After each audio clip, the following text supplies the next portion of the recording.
What's happening, everybody? Welcome to our downtown studios. I am John Ramdeen alongside Robin Black. Yoel Romero looks impressive at UFC 205, stopping the former middleweight champion. He could get his crack at middleweight gold, taking on Michael Bisping sometime down the road. A lot of people out there asking the question, is Yoel Romero the biggest cheater in mixed martial arts? We saw him dumping water all over himself at UFC 205. We look back to the fence grab in his fight with Jacare, as well as the ice and him sitting on the stool in his fight with Tim Kennedy. Is he just misunderstanding things, or is this all intentional? Oh, he's a big old cheater. There's no doubt about it. 100%. This, what you got right here, is a big old cheater. The question is that okay? Yes. Because, well, I mean... It is. It's okay. I'll tell you why. Because if he did not grab the fence in the Jacare fight, there's a good chance he lost that fight. What happened? He grabbed the fence, he wasn't really penalized, and he gets the victory, and now he gets a crack. Well, he got a crack at Chris Weidman. He threw some water on himself, wasn't penalized, got the stoppage victory, and now he's fighting for the middleweight, supposedly fighting for the middleweight championship of the world. While we're at it, you know, that he was shot against Tim Kennedy on that stool. Yes, he was done.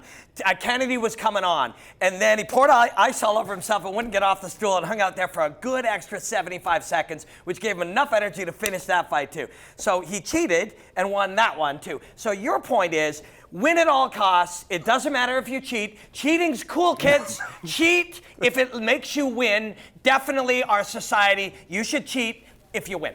No. That's what he's saying. That's not. That is exactly what he just said. That is not what I'm saying. I heard him. What I'm saying You heard him. is Yoel Romero had his specific path, and based on the choices that he made, it has essentially led him to the middleweight championship of the world. If he didn't do those things, he wouldn't be fighting for a UFC championship, right?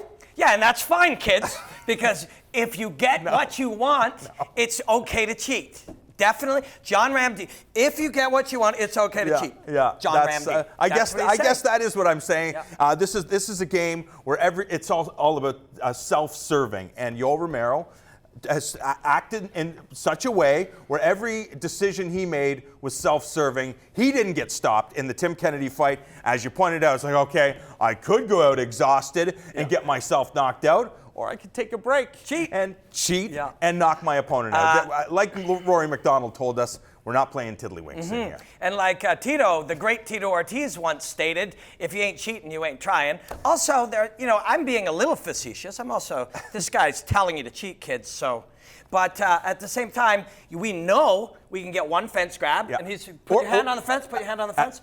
That's what he's going to do to you. Yeah. Will do it again? Yeah. That's what the ref's going to do. That's it. That's it. Literally a slap on the wrist. And it's not just necessarily one. I can kick you in the nuts. Yeah. And at least the once. ref, I'm going to get some time because you're hurt, so now I can recover. And I can poke you in the eye one time, and they're going to stop it and go, hey, man, warning. We know that. So is that even cheating at this point? And that's what I'm talking about. It's when Yoel Romero, what he does is he bends the rules. He plays the game. There's no fouls. Because of that, just like a lot of the fighters right now, there's a scapegoat for USADA violations. It's like, I already have it in my back pocket. I know what I'm doing.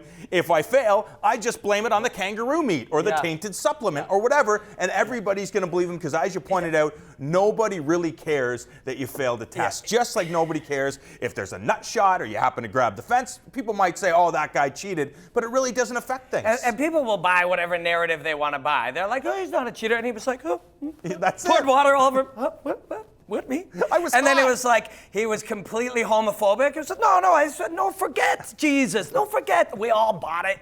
So, but having said all of this, why did we forget about this part in the fight? Because the finish was spectacular. Because he's a spectacular athlete. He's an incredible specimen. What he can do physically is amazing.